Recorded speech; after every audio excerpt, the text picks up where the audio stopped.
Great. Thank you for that, Eric. So I will skip over this slide then. So just one disclosure, I do receive a small amount of research funding from Sonosite. I'm not planning on referencing any of their products today. And then a thank you to Eric and to the POCUS Collaborative, both Eric for this opportunity, as well as loading me a bunch of his slides to help me get started on this talk.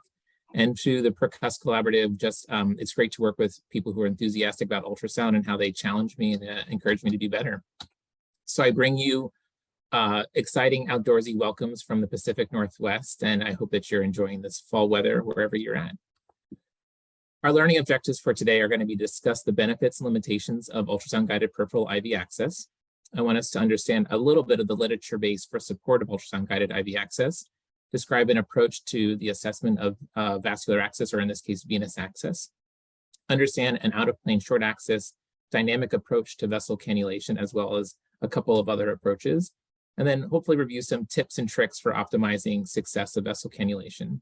Overall, I want this to be a friendly, easygoing talk. Please interrupt with questions. Eric will be monitoring the chat so he can interrupt me and help me to address those, as well as those of you who are faculty or are very experienced or experienced vascular access people. Please add your comments and techniques. This is not something where I think the literature can really tell us all the things that you can try and do.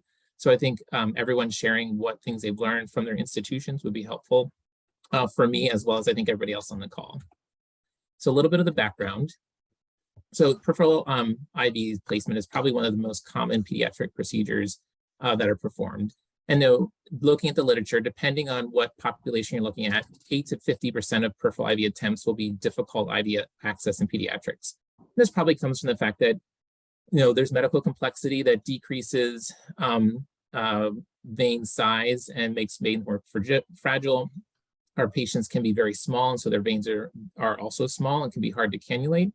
There's also populations, I think, of the under 2 crowd where they have a large amount of subcutaneous adipose tissue, and so finding those veins, seeing them, palpating them makes it challenging.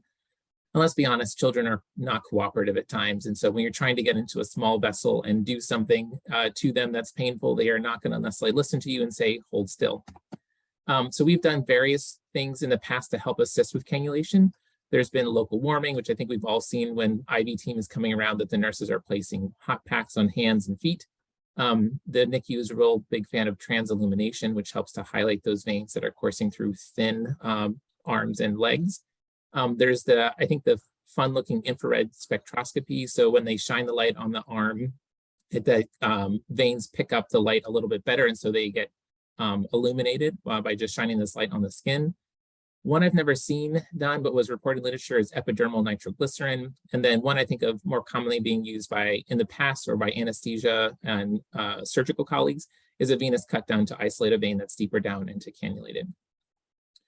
When I went to review the literature for this talk, there are a few systematic reviews that could be used and talked about, but the number of studies reviewed and the variability in the studies didn't seem to be as helpful, at least to my read. So I tried to pull out 4 studies that I think are kind of representative of the literature that's out there. And so you can look at these different studies, moving from Bankardra all over here to Gopalasingham, that you have different cohorts of either small children or larger children, whether you're in the OR or the PEDS emergency room are mostly represented here. And that usually they're doing some type of comparison between palpation and direct needle tip positioning is what most of these are done. And they're usually done by nurses, faculty, trainees, or anesthesia faculty. In general, we look at the outcomes, looking at improvement in first attempt success or decreased time to peripheral access. I will call out this one study, which was a pragmatic randomized controlled trial that was done in the PEDS emergency room that did not show a difference when they compared palpation to the near infrared vascular imaging versus direct needle tip positioning. I have a question mark here because it's not exactly called out in the article, but I think from what I'm reading that that's what they were using at that time. But I think when I look at these 4 articles, the thing that I take away is I think our strongest evidence, and I think most children in the pediatric ICU would benefit from ultrasound-guided IV access, but the strongest evidence is probably for children who are small and or children who have known difficult IV access defined by those previous things, smaller medical complexity, a history of difficult IV access. And so those are the kids that I'm going to be most confident and most emphatic about using ultrasound to get their vascular access. So let's get started with talking through about how we're going to actually accomplish this. So I wanted to give a warning first before we get into this too far. What I've seen over the year in our program is as we've got more of our providers up and going and using ultrasound IV access, is that you become a very wanted person. You will not start your shifts without someone calling you over and saying, oh, we need this or we need that. And so it's kind of a, if you build it, they will come. And so I'm hoping throughout the course of this lecture that you'll have the knowledge base to be able to go forth and work on your procedural skills, and that you'll rapidly be able to become proficient in this ability. But what I want you to know with that is I sometimes have found over the last years that when they call for a vascular access, the question isn't always about, can you place an IV? It's actually, let me do a total vascular assessment of your patient and make a recommendation around what is the most appropriate vascular access for this patient. Maybe it is the peripheral IV that they called you for, but actually it may be that this child just needs blood drawing. And so maybe talking about whether it's appropriate to place an arterial line in this child, or maybe this child has very limited IV access and it's only a basilic vein and they don't have emergent needs. Maybe they need a more durable PICC line, and that's where the team should be advised to go. And so I think having this perspective as a provider around ease of insertion, durability, level of monitoring, and the urgency and the type of therapy that's needed all needs to be incorporated into these asks as we do more of these peripheral ultrasound-guided IV access. And it's important as we try to think about what's coming for this patient and how can we optimize the risks and benefits of these types of vascular access.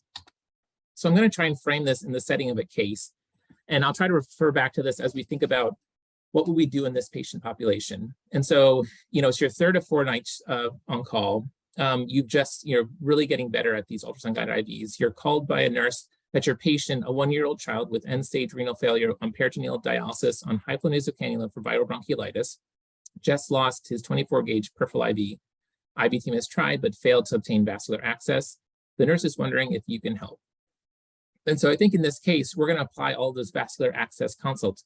Why does this child need vascular access? What needs to flow through this? What do the veins look like in all 4 extremities? What do we try to want to preserve for future things if this child needs to go on to hemodialysis? How do we put this all in context? How can this child be sedated?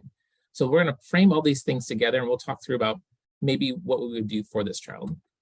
So I know this, probably most of you are placing central lines or do some vascular access, but to call it out directly, you want to choose a linear probe to optimize both the high frequency that you can choose and a probe that has the smallest footprint. So usually the smaller the footprint, the higher the frequency, the better the probe that's going to work for your patient. And then next we want to talk about transducer orientation. In this case, again, most of you are familiar with using linear probes for your central line placement or for arterial line placement. But in case this is your first time looking at it, you want to be making sure that you align the probe position indicator, that's usually a dot or a groove on the side of the probe, with wherever the symbol is or whatever marking there is on the monitor or on the screen.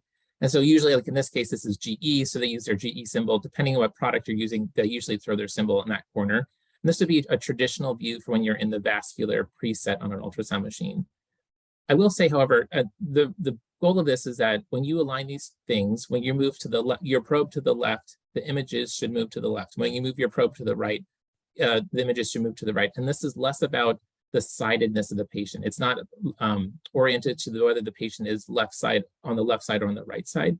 And it really should be about what makes sense to you. When you're looking at the patient and when you're trying to poke your needle into them, that when you look at the screen, you are able to make sense of where the needle is coming in to your patient, and that when you make redirections, that it makes sense to you.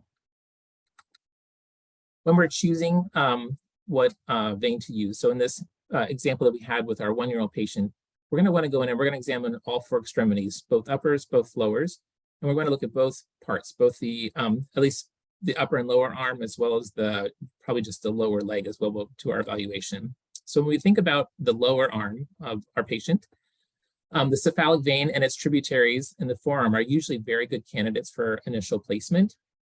these veins tend to run a little bit deeper and are harder to palpate and see, and so they usually are left untouched and are available for us to cannulate. The basilic, which runs on the more lateral aspect of the arm, can be a little bit harder to find, or if the patient is supinated, but in prone patients, this can be a little bit, you can also find it there. When we move to the upper arm, we have three choices in general: the basilic vein, the brachial vein, and the cephalic vein. The basilic vein is the safest vein. I sometimes think of this as the PICC line vein. This is a common place where PICC lines are placed. It's collapsible. I personally find this vein to be challenging because of both patient positioning and the type of tissue that surrounds it. So if a patient's not deeply sedated, the way you have to angle their arm up pretty high to be able to kind of get into this space. A lot of kids don't want to keep their arms like this for you, and you kind of need them to stay like that. The other thing is this tissue, unless they're like bodybuilders, tends to be a little bit softer and squishier. And so I find with trying to get your needle through that tissue, it can cause more deflection of the vein and just make it a little bit more challenging. But it is a nice option. It usually has a nice large caliber. The brachial vein, I honestly personally stay away from, but it is an option, I would say, in urgent or emergent situations. It's near an artery and a nerve, and so I tend to shy away. And so it's one of those more advanced things to avoid complications, but it definitely is an option. And then lastly is the cephalic vein. This one usually runs along the inner aspect of the bicep, and is usually has a nice caliber, although there is some literature that says that because it narrows as it moves more proximal or towards the shoulder, there is some risk of DVT associated with it. But it is a nice one, especially for midlines for placement because of its ease of kind of propping the arm out and easy kind of straight access moving in. When we move to the lower extremity, we have basically two options. We have the posterior tibial and we have the saphenous vein. Again, the posterior tibial is going to be more easily accessible in the prone position. And so most of our patients that are supinated, it's going to be a little bit harder to access or position a leg to access this vein. Really, the saphenous vein is going to be the most utilizable lower extremity vein. And it really is nice because the saphenous vein runs all the way from the medial malleolus all the way up the kind of inner part of the shin, and usually even up around the knee that you can still find it. And usually when people are going by palpation, they're going around the medial malleolus, and so they can do it down there, but then it leaves this whole long stretch where you can actually have access. I think the only caution I would give for both of these veins is that if you're using a long catheter, you want to make sure that that long catheter is not extending through the popliteal fossa or behind the knee, because number one, it's going to get kinked if the child's moving their leg and bending it. And then additionally, when it's kind of sitting in that popliteal fossa, it increases the risk of DVTs. So let's talk about, so we've identified what probe we're going to use. We've identified how we're going to align our probe. We know that we've done our full vascular access survey across our 4 limbs. And now we're going to make sure that our candidate vessel is actually the one that we want. So we're going to look at different qualities of the vessel, looking at compressibility, pulsatility, color Doppler, and pulse wave Doppler. So when we look at compressibility, it's kind of straightforward that as you push down on the probe and you look at this vessel here in the middle, you see that it's easily collapsible. It disappears with easy pushing. This is also a nice way to check and to see if there are clots present. So if you are have something that looks like a vein, but you are pressing on it and it doesn't collapse, but isn't pulsatile, it may make sense that this is actually a clot that's in there, that that candidate vessel would not be a good choice. Moving on to pulsatility. So this one, again, I think we're very used to testing this one. So we do a little bit of downward pressure and we look at this central vessel. We can see that there's a pulsation quality to this vessel as the ones around it are compressing. So 2 veins going with an artery as we commonly see. That one seems, I think, pretty straightforward. We can't get through an ultrasound talk without talking about the BART principle. So blue away, red towards. If you're having trouble remembering it, I sometimes think of Bart Simpson. So blue away, his shorts are blue and away from you. His shirt is red and towards you.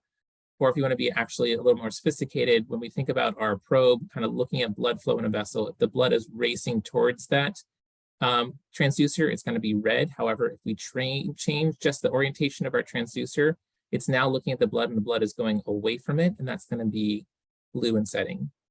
And then a reference to, I think, Dr. Sam Rosenblatt in his physics lecture that was done a few weeks ago, he also said you could just forget about that and just look at the data you have on your screen. And so this can get flipped around. And so this probably is more reliable, is to say that the thing towards the top is toward you. So blood coming towards you, it's going to be this red-yellow color. And things that are moving away from the probe, probing up here, is going to be blue. And so even if someone is mean and flips this around on you, you'll still be able to look up here and tell which way things are moving for you. So with activation of color Doppler, this is what we're going to use. And so we put our window over our candidate vessel. And we see how this highlights a nice pulsatile nature. If we change the orientation of our probe by 180 degrees, we would then get this to turn blue, but it still would have that same pulsatile quality. Another way to evaluate pulse wave Doppler, or another way to evaluate a candidate vessel, is to look at pulse wave Doppler. So usually how this works is we activate color Doppler first, we get our vessel to light up, and then we activate pulse wave Doppler, and we'll get these little gates that look different between machines. We're going to place those right in the middle of the color, and then we'll activate it. And if it's an artery, with this very nice arterial wave-like waveform that's pulsatile and looks familiar, and that would help us to validate that this is indeed an artery. We can then move the gate over to the vessel that we're interested in next to it and get this nice continuous wave Doppler coming out from that. So now that we've kind of done our vessel assessment, we found a candidate vessel, and we've reassured ourselves that this is a vein that we want to cannulate. We then want to move on to deciding what type of catheter we want to place in there. And I don't want to spend too much time on this slide, but we know that in general, peripheral midlines don't last as long as PICC lines and central lines. And that, peripheral lines are nice because they carry less infection and clotting risk, but that PICC lines and central lines, while they are more stable and provide more long-term or allow for all medications to go through, they have higher risk of thrombosis and infection risk. And then specifically to PICC line, depending on your institution, you may have to wait for a certified provider to be able to place that. So these usually take a little bit longer time to place, so are less good in urgent emergent situations.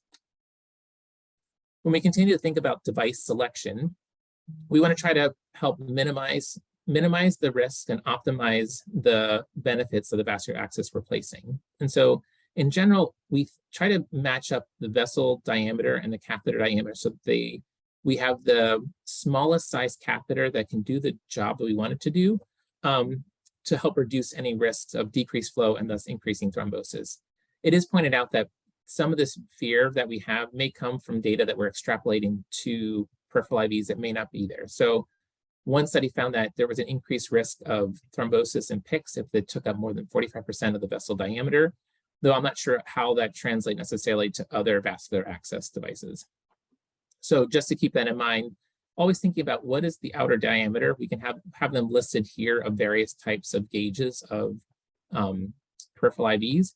And how does the outer diameter correlate to the size of the vein?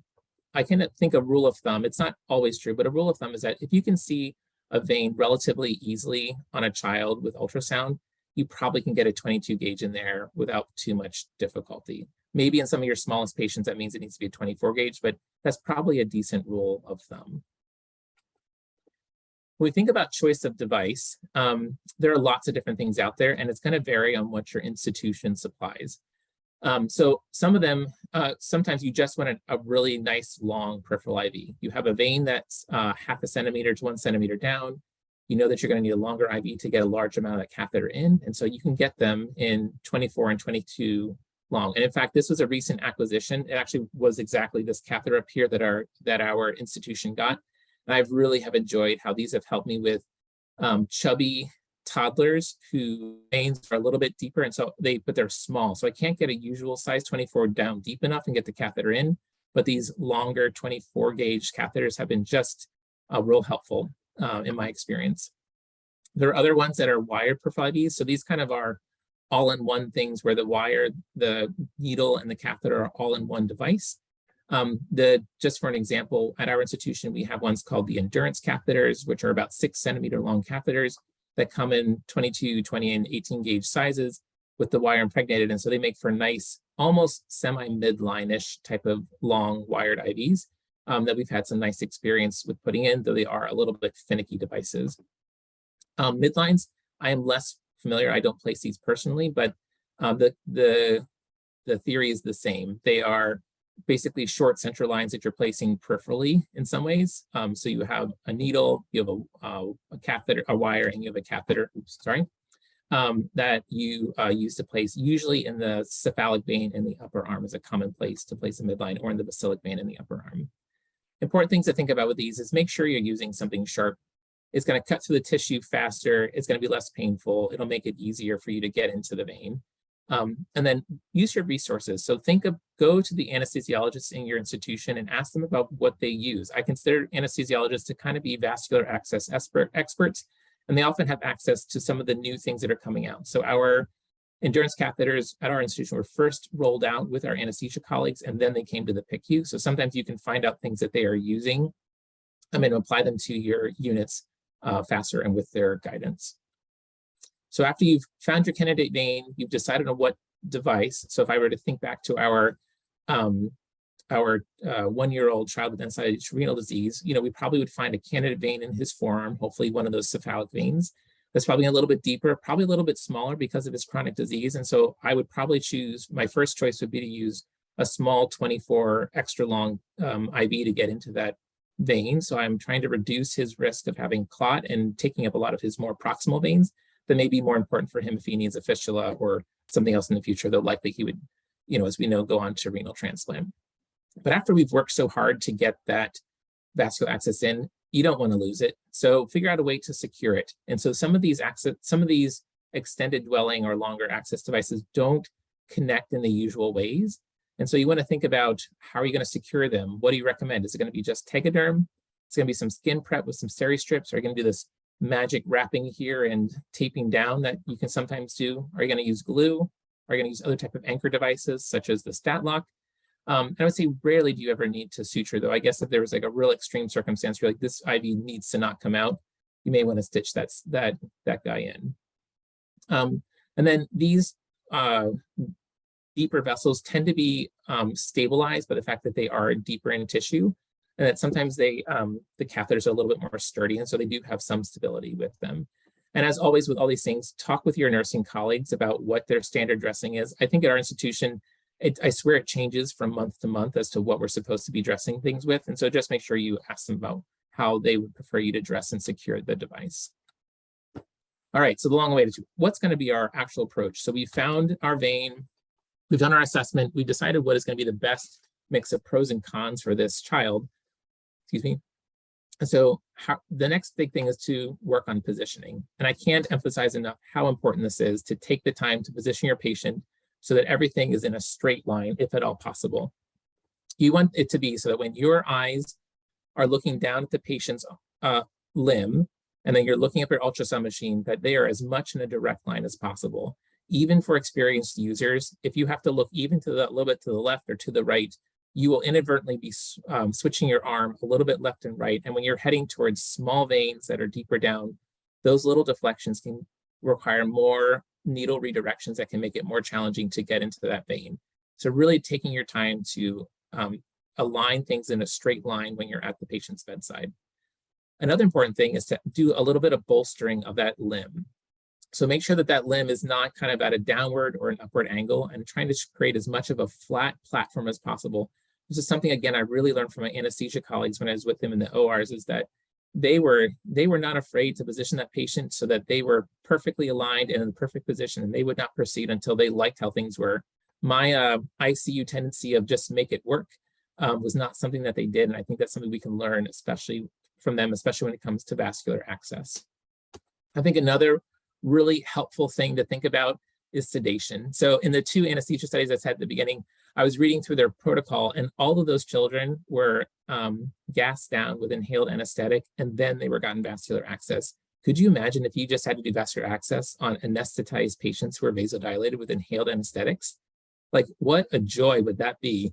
And so I think one thing we underrepresent is when we're being asked to get ultrasound guided vascular access, I don't want to be dramatic, but it's an urgent thing. This is something that's very important. And so weighing in the benefits of some appropriate sedation, whatever that is for that child, to give you the ability to do manipulation that's often millimeters of manipulation to get the best vascular access is important. So talking with the primary team, talking with the nurse, talking to parents about how can we best do this safely. So next, we talk about static versus dynamic ultrasound-guided support, ultrasound-guided peripheral vascular access. And I think of sometimes a static as being a little bit wishful. I can see where I want to go, but I'm actually just going to hope that my needle is in the right trajectory to get there. And really, we want to use a dynamic approach where we really can visualize that needle tip all the way down. And it's super challenging. And this is I just want to acknowledge up front, one of the big drawbacks of ultrasound-guided IVs is the learning curve is long. It takes time. It's a lot of frustration. But I think in the end of the day, it is worth it so our eyes can be wide open. And we're not just hoping that that tissue deflection that we kind of see is ending up being where our needle is going and that's going to get us vascular access. So for the short axis approach, this is going to be the most common and the one I would recommend that if you're starting out is the one you should practice. And I will say on the side, this is the same approach you're going to use for central line access. But also this is doing this first with peripheral IVs is a huge benefit because it's kind of like it's like doing putt golf to improve your putting game and your golfing game. Not to make a classic Dr. Golf reference. I don't play golf, but this is one where there's like low risk of you doing this. Like you can easily apply pressure as opposed to being somebody's neck or their groin, and you really can practice this very careful step down technique. So how this is going to work is we're going to have a needle coming down here through the skin. We're going to look for a bright spot up here. And then we're going to move our probe more proximal, usually up the patient's arm towards their shoulder, and lose that dot, and then move our needle in a little bit further. We're going to follow that needle down until it gets to the vessel. And each of those movements are going to be very small movements, especially in the beginning. So less than a millimeter, kind of a stair-stepping down movement. The needle will often begin to tent the vessel before it punctures it. So you can actually see this part of the vessel wall start to tent a little bit. And I personally like at that point when I see that to combine this step down technique with the long axis technique if I have the room on the patient's arm to actually then be able to guide the needle in and be able to see clearly the posterior wall. That can be a little bit challenging in the beginning if you're worried about balancing kind of two hands, one with the ultrasound, one with the IV. And so you can continue to just do the step down technique all the way till you see this bright spot in the middle of your vessel. Once you get puncture, you will usually see spontaneous blood return, but it isn't always present. And so doing some wiggling of the catheter inside the vessel and seeing it kind of slowly and easily launch off your needle can be a reassurance that you are actually within the vessel wall. One thing I'll point out here and talk a little bit more when we're trying to find that needle tip is if you're struggling to find a needle tip, feel free to change the angle of your probe so that you are perpendicular to your needle. I think was pointed out in your physics lecture was that when you're using ultrasound, being perpendicular to your structure of interest is going to help you see it the best. And so usually we're most focused on the vessel wall, but if you're struggling seeing the needle, just angle your probe a little bit so you can see the needle a little bit easier. And then once you find it, then usually you can follow it further. You can go back to being perpendicular to the vessel wall. So here's a video just showing you that. So you can see the bright tip lost, lose it, and just see this nice slowly walking down this bright needle. And we'll eventually puncture the vessel wall. You'll see it end up in the middle of the vessel. Voila. And I think you probably heard this more with central line cannulation, but I think it's important to talk about this. And one of my fellows actually pointed this out, is that I would say, I need you to find your needle tip. And he would get really frustrated because I didn't always prompt him with different ways that he could try to find it. So here are some very practical ways that you can help to find your needle tip. So the one I just talked about is angle your transducer to be perpendicular to needle, not to the target structure. Next is make sure you're using plenty of gel. I find sometimes that people are just trying to be too concerned about not making a mess. Lots of gel, maintain contact, more ultrasound beams are better in this case. Sometimes you just can find that you think you found it, but you might find the shaft first. Make sure that you are careful in sliding the transducer away from you, usually more proximal, and find the end of that needle. Consider doing gentle in and out jiggling. And this is one I think can be helpful because sometimes you're just like, I don't know where I am. And so a little jiggle can help you begin to find where the needle is, but don't confuse tissue deflection or that jiggling as being the actual needle tip. You really want to find that bright spot and make sure that you lose it with slight proximal movement of your ultrasound transducer. And then sometimes just coming back up to the skin and choosing a more shallower approach may help you to be able to visualize the needle a little bit easier. And really what we're trying to do is we don't want to do this. One of the benefits of using ultrasound is that you're not going to go through the posterior wall, and then as you come back up, create a large hematoma that makes it difficult. So this is what we're trying to avoid and optimizing the use of ultrasound. So another approach that I mentioned was a long axis approach. And this is going to be the approach where instead of the needle kind of coming at the probe with it being in kind of this type of an angle, if you will, you're going to have it in a long axis approach. And it's really going to be a nice visually pleasing way where the needle, you can see the whole needle, you can see the bevel of the needle quite nicely. And in this case, you want to be careful not to only redirect your needle and not the probe. So with the short axis approach, you're sometimes moving your probe back and forth and finding your needle and working together. Because you've aligned your probe to look at the vessel and you have a very narrow beam that's showing you where you're at, you don't want to lose that, and you want to redirect your needle into your beam as opposed to using your beam to find your needle. Remember with this probe, while it's this view, what's nice is you see the whole, it's easier to see your needle and to see the whole length of the needle and to avoid posterior wall puncture. It's a lot harder to see things side by side. And so it's really hard to, if you're close to an artery, to distinguish the vein from the artery, which are side to side or up, down from each other. That was fun. And then here's gonna be a nice video. I feel whenever I do this with other people watching me, there's just like a little bit of like gasping and applauding because it's really just a visually a pleasing view where people can really easily see it. You don't have to explain where the white dot is. People can really see nicely that, oh, that's the needle going to the vessel, and they're very excited about this.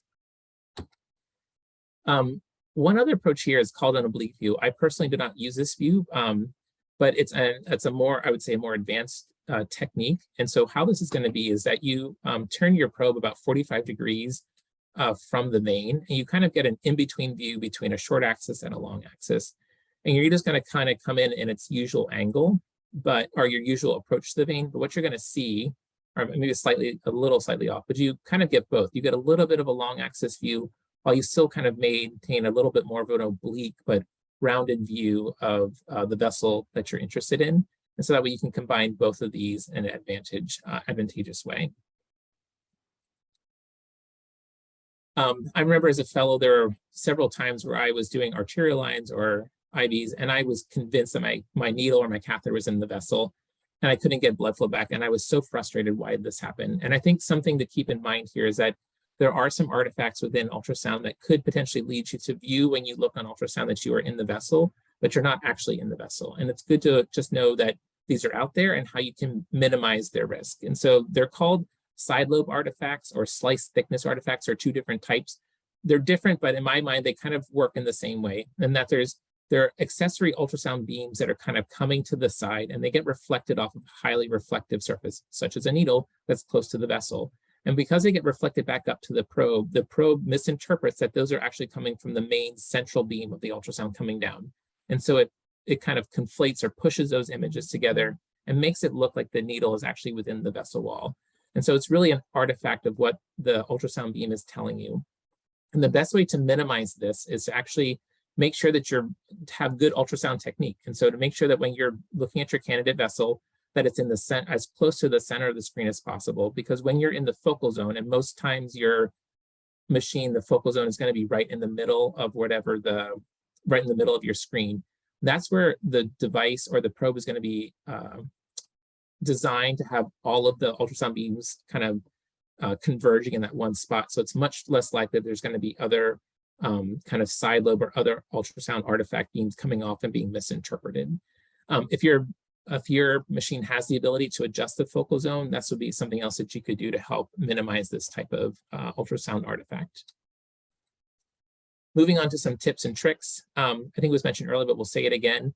Vessels get tented by blunt needles, so make sure you're using a sharp needle, or if you're having to do multiple vascular access attempts, make sure that you don't be afraid to switch out your needle and get a sharp one so it goes down and slices through easily. Make sure to walk the catheter into the vessel. Sorry, walk the needle and the catheter down to the vessel. And when you get to that vessel wall, especially in smaller children with adipose tissue, those veins tend to want to mobilize and move around a lot. And so sometimes you have to take one of two approaches. whether you need to get to that anterior vessel wall and then do a quick little stab to get through and be ready to kind of pull back so you don't go through the posterior wall. Or sometimes you have to do this very like steady, intense pressure and like wait for it to kind of pop and again, kind of be ready to kind of pull back. But trying either one of those can be helpful. But doing gentleness at that, once you get to that point, is really just going to frustrate you because the needles, the vessels just kind of keep swinging back and forth away from you. Another tip or trick, which I learned while doing this talk, is not something that I practice, but I think I'm going to try it out the next time, is the curve the IV. Or so straight needle points towards the back wall, like you can see over here. And so it can make it challenging to get it kind of the catheter to slide off and nicely go into the vessel. So if you curve the IV into an arc, it allows more of the catheter to pass into the vessel. And this can set you up if you're looking to use the IV as a conduit for placing a wire to place some type of larger vascular access or arterial catheter. And how this practically looks is you're going to involve some measurements. You're going to measure how deeply down your vessel is, and then you're going to curve the IV off of the midline by about that much from the end of the catheter. So you can see here this catheter has been curved from its midline on for the last 1.5 centimeters. And then hopefully you have something like this where you kind of are able to arc into this vessel and your needle and your vessel or your catheter nicely flow into the way the vessel is going. A little bit of a word of caution about these ultrasound guided IVs.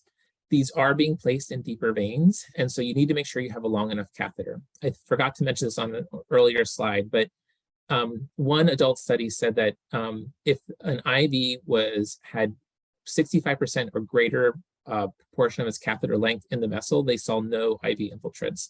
Now that was in an adult study, so I don't know exactly how it translates to peds, but if we say that we have to have at least 50% of the catheter in the vessel to try and reduce infiltrates, then if we're going for a vessel that's about 0.5 centimeter down, it means that your total catheter length needs to be at least 2 centimeters.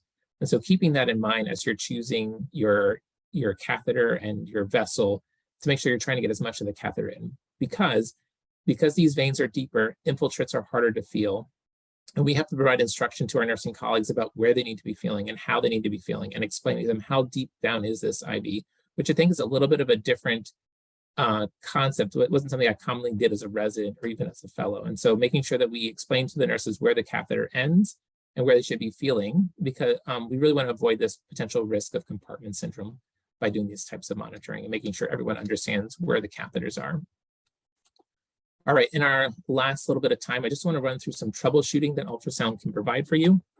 So here is a clip showing you of a catheter kind of nicely within a vessel. So you can see the bright catheter, both the anterior and posterior walls are highly reflective. And then you can see this nice black rim as it's sitting within the vessel wall.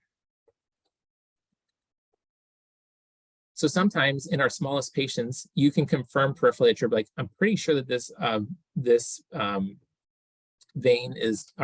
catheter is in the right vein, but you're not entirely sure. And so what you can do is you can flush 5 to 10 mLs of saline rapidly, or sometimes you can agitate it first as well, and then rapidly, and then you get a subcostal view here.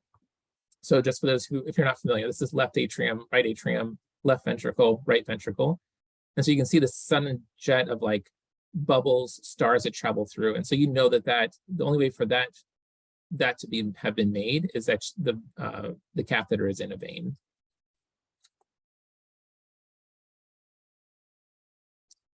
Here's another example of what a thrombosis would look like. So as you're doing your vascular access assessment, potentially looking back at our 1-year-old child, we could potentially be looking at that old IV that was in, or a different IV attempt. And so here you can see that as we're trying to compress this vessel, it kind of looks like maybe it's open, but it doesn't really compress. And so this can be how a thrombosis can appear, with this mixture of bright and darkness that resists compression. And so we want to choose a different candidate vessel in order to do our vascular access. Maybe this one that's looking down here. In this video clip, there is no IV to be seen, but this is just what tissue edema looks like after an IV infiltrate or with fluid from fluid overload. And so this is something you may commonly see in some of these patients who are very difficult to get IV access on. And so trying to locate where veins are in this mixture can be quite challenging. And so trying to do some compression maybe throwing on some color Doppler can begin to help you tease out if there are vessels in here and if there'd be a candidate vessel in here that you could cannulate. This is another peripheral IV infiltrate that has a different appearance than what has been seen. So instead of that tissue edema we kind of saw on the last slide, here you can see that there are these linear hyperechoic lines that come up from the infiltrate that cast kind of artifact below it. There may be some air in there that's causing some of that artifact. And so you can see kind of here the end of the catheter that's kind of over this way. So we would be suspicious that this IV is infiltrated and is no longer good and should be taken out.